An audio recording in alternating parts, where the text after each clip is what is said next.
La responsabilité sociale et environnementale, elle est née d'abord dans le monde des entreprises.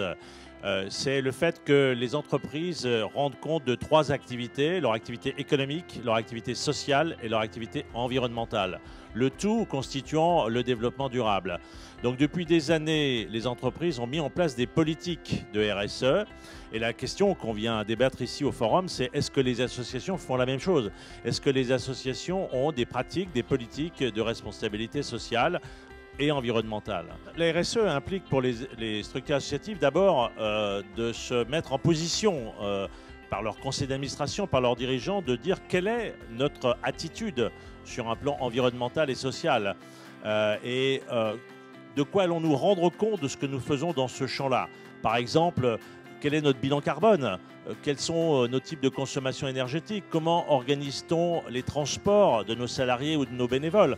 Toute une série de questions que les entreprises se posent depuis plusieurs années, mais que les associations, peut-être jusqu'ici, se posaient moins, parce que comme elles sont non lucratives, elles ont peut-être le sentiment que ces problèmes les concernent moins. Dans le monde associatif aujourd'hui, il y a beaucoup de salariés qui sont avec des contrats à durée déterminée, du temps partiel, des situations d'une certaine précarité. Eh bien, d'un point de vue de la responsabilité sociale, c'est pas optimal. Donc, il faut essayer d'améliorer ça pour améliorer le bilan de la responsabilité sociale associative. Si on demande à aux associations et aux fondations d'entrer dans une logique de RSE, c'est précisément pour compléter leur objet social, en réalité, leur activité principale, par la prise en compte des conséquences de cette activité en termes social et environnemental.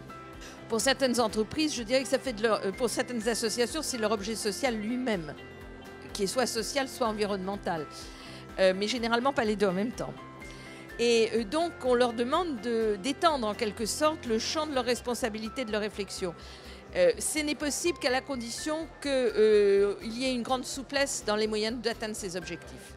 Sinon, on n'y arrivera pas.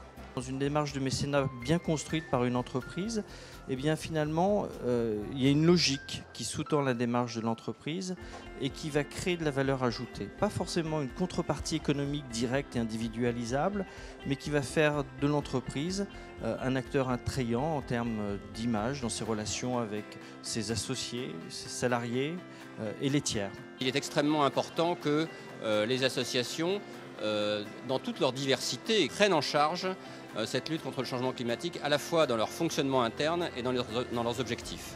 Pour donner des exemples très concrets, on a organisé les 26 et 27 septembre dernier sur la place de la République à Paris un événement qu'on appelle un village des alternatives. Donc, durant cet événement, on a par exemple veillé à ce qu'il y ait une accessibilité à des personnes handicapées, alors que ce soit handicapé moteur ou handicapé mental.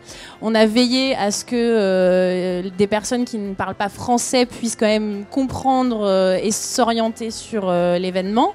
On a aussi, avec l'ONG Zero Waste, veillé à ce que notre événement soit un événement le plus proche possible d'une démarche zéro déchet. Donc il y avait des cendriers partout, on avait des poubelles de tri partout, mais alors pas juste le tri comme on a l'habitude de le faire à la maison, mais on triait aussi l'organique, donc tout ce qui était plastique, tout ce qui était papier, etc. Donc un vrai tri très sélectif.